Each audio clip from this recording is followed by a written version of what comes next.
Hi guys, you're most welcome on my channel Biological Fact. Friends, today we will discuss about ethology topic. In ethology, we have discussed innate or intrinsic behavior. What is innate behavior or what is intrinsic behavior? See here on board. इनेट behaviour और second name है इसी का intrinsic behaviour. इनेट means he होता है जन्मजात, जो behaviour जन्म से प्राप्त हो उसे इनेट बिहेवियर कहते हैं। चूँकि सारे एनिमल्स की ये टेंडेंसी होती है कि जो हमारी सोसाइटी से अडाप्ट हुआ है बिहेवियर, वो हम सोसाइटी में अडाप्ट करके बिहेव करते हैं सोसाइटी में। लेकिन ये बिहेवियर है इनेट बिहेवियर, क्योंकि ये जन्मजात है इसलिए ये इनेट बिहेवियर कहलाता है। क्योंकि ये हमें या तो हेरिडिटी से प्राप्त होता है, वंशानुगत प्राप्त होता है, या तो फिर जन्मजात हमारे लक्षणों से ये आया हुआ होता है। इसे ही हम इनेट बिहेवियर कहते हैं। आइए देखते हैं इनेट बिहेवियर की क्या डिफिनीशन है। जेनेटिकली ऑब्टेन्ड बिहेवियर, जो व्यवहार जेनेटिकली प्राप्त किया गया है जन्म से ही, that do not require learning, जिसे सीखने के द्वारा प्राप्त नहीं किया गया है या जिसे सोसाइटी से नहीं सीखा गया है, they are often performed correctly the first time. उन्हें लगातार जो है जब भी स्टार्टिंग में पहली बार वो परफॉर्मेंस किया गया है, मीन्स उस व्यवहार का पहली बार जो भी परफॉर्मेंस किया गया है वो एज सच इनेट प्राप्त हुआ है, न कि समाज से प्राप्त किया गया है। इसलिए ये जन्मजात बिहेवियर कहलाता है। Genetically obtained behaviour that do not require learning, they are often performed correctly the first time. ये फर्स्ट टाइम में देखे जाते हैं जन्मजात बिहेवियर। चूँकि ये फर्स्ट टाइम में देखे जाते हैं इसलिए, क्योंकि ये अगर समाज से ग्रहण किए गए होते तो ये फर्स्ट टाइम देखने को न मिलते, इसलिए ये इनेट बिहेवियर कहलाते हैं। दिस बिहेवियर इंक्लूडेड, यह बिहेवियर सम्मिलित करता है। फर्स्ट है, ये कुछ क्रियाएं हैं जो इनेट बिहेवियर के अंतर्गत आती हैं। ये 3 क्रियाएं हैं। फर्स्ट है रिफ्लेक्सेस, सेकेंड है टैक्सिस और काइनेसिस, एंड थर्ड है फिक्स्ड एक्शन पैटर्न। सो आइए देखते हैं फर्स्ट क्या है रिफ्लेक्सेस। रिफ्लेक्सेस ऐसी क्रियाएं हैं जैसे एक्शन रिएक्शन होता है, कि जैसे कि आप जैसे कोई चीज़ कोई क्रिया करती है तो दूसरा भी व्यक्ति उसके प्रति प्रतिक्रिया करता है, इसी को कहते हैं reflex action. So simple automatic response to stimuli, जैसे कि किसी भी उत्तेजक के प्रति या किसी भी उत्तेजना के प्रति सामान्य रूप से जो ऑटोमेटिकली रिस्पांस होता है, स्वतः जो क्रिया होती है, उसी को हम कहते हैं रिफ्लेक्सेस। एग्जाम्पल के तौर पे जैसे कि ब्लिंकिंग, आपको पलक झपकाना किसने बताया? किसी ने नहीं। इसलिए यह ब्लिंकिंग की क्रिया जो है ये पूरी तरह से रिफ्लेक्स एक्शन के अंतर्गत आती हैं।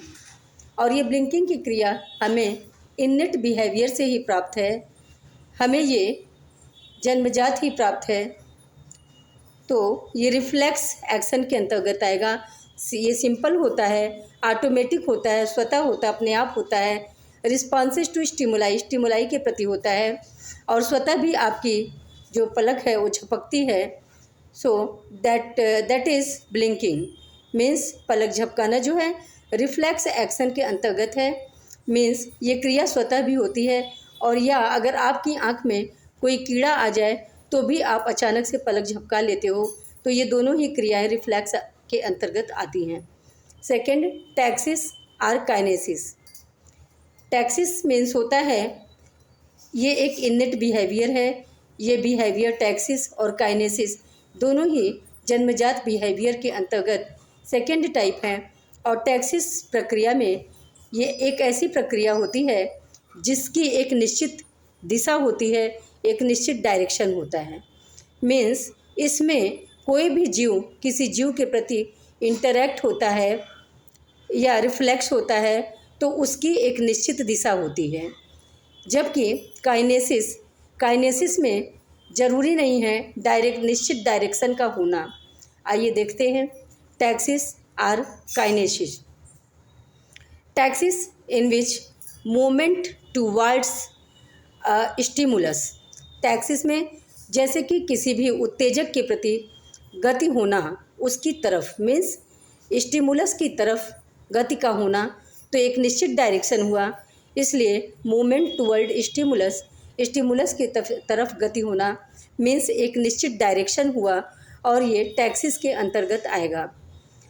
एंड काइनेसिस की एक निश्चित दिशा जरूरी नहीं होती है मीन्स, तो काइनेसिस में movement away from a stimulus, जो काइनेसिस होता है उसमें स्टिमुलस के प्रति नहीं होता है मीन्स वो किसी भी डायरेक्शन से स्टिमुलस के प्रति आकर्षित हो सकता है, ये ज़रूरी नहीं है कि एक निश्चित दिशा हो।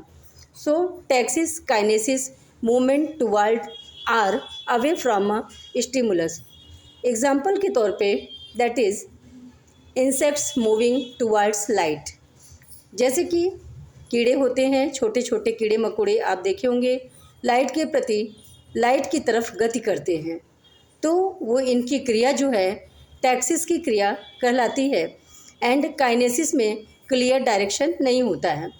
सो इंसेक्ट्स मूविंग टुवर्ड्स लाइट, जो इंसेक्ट्स होते हैं वो लाइट की तरफ गति करते हैं, तो इनका ये लाइट की तरफ गति करना ही टैक्सिस के अंतर्गत आता है। थर्ड है इनेट बिहेवियर के अंतर्गत fixed action pattern. Fixed action pattern का मतलब ये होता है कि जैसे कि कोई क्रिया की जाती है तो वो एक बार अगर वो क्रिया की गई तो पूरे कंप्लीशन तक वो क्रिया होती रहती है। Fixed action pattern a sequence of unchangeable acts, एक ऐसा क्रम जिसमें उसके कार्य करने का तरीका जो होता है वो चेंज नहीं होता, एक सीक्वेंस में वही कार्य होता रहता है लगातार। दैट वंस इनिशिएटेड, अगर एक बार स्टार्ट हो गया, or usually carried out to completion, तो वो प्रायः जो है वो अपनी पूर्णता को प्राप्त करता है, कंप्लीट करने के बाद ही वो एक्टिविटी रुकती है। तो यही है फिक्स्ड एक्शन पैटर्न। जैसे एग्जाम्पल के तौर पे a goose retrieving an egg, जैसे कि हंस, जिसे राजहंस या हंस कहते हैं, a goose retrieving an egg. Reproduction process के अंतर्गत जैसे कि कोई हंस है, गूस है, वो अपने एग को ले करता है, तो ये उस प्रक्रिया को तब तक करता है जब तक उसकी क्रिया लेइंग की कंप्लीट नहीं हो जाती, और एक सेम सीक्वेंस में करता है, जो सीक्वेंस उसका बदलता नहीं है। तो ये रिप्रोडक्शन की प्रक्रिया जो हंस की है, एग के रिट्रीविंग की है, वो चेंज नहीं होती तब तक जब तक उसका कंप्लीशन या जब तक वो पूर्ण नहीं हो जाता। तो ये रिप्रोडक्शन की क्रिया जो है ये जन्मजात क्रिया है, इनेट या इंस्ट्रिंसिक बिहेवियर के अंतर्गत आता है। So fixed action pattern is a sequence of unchangeable acts that once initiated are usually carried out to completion. Example a goose retrieving an egg. So दोस्तों आप समझ गए होंगे हमारी बात। तो आज का टॉपिक यहीं पे हम समाप्त करते हैं। अगर आपको हमारी क्लास अच्छी लगती हो तो प्लीज़ हमारी क्लास को लाइक, सब्सक्राइब, शेयर करना ना भूलें। Thank you, bye bye, take care, love you all, have a nice day.